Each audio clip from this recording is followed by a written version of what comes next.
This question wants the main purpose of the text. That's basically just code for what's the main idea. So we're going to read it, focus on big picture ideas, not on individual details. Today, composer Scott Joplin is mainly celebrated for his catchy ragtime pieces, Maple Leaf Rag and The Entertainer. However, by overlooking his less famous works, listeners will miss the full range of Joplin's creativity. For instance, his waltz Pleasant Moments and his opera Tremonisha skillfully blend ragtime and classical music. These masterpieces deserve as much fame as Joplin's biggest hits. So you can see that I highlighted the word however. That's usually a really important word in passages because it shows some sort of shift. But basically, there's something about his less famous works, right? That seems to be the point, is pay attention to those. So let's just look at the choices and see what we get.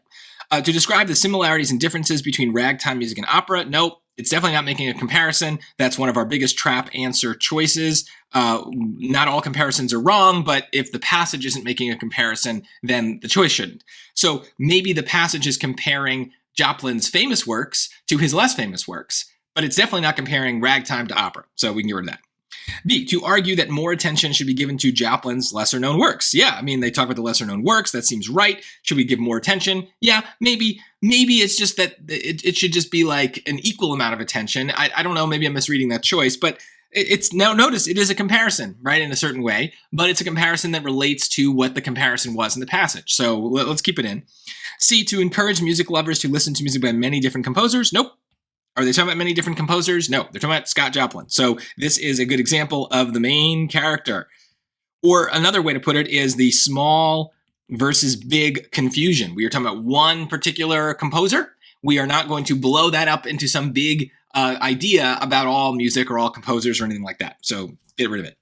D, to explain how Joplin learned to compose and perform ragtime music. Well, anytime you see a question word in a choice, that usually means you can turn the choice into a question. And if you can't answer it, that's not good. So how did Joplin learn to compose and perform ragtime music? I don't know. They don't say in the passage. So there you go.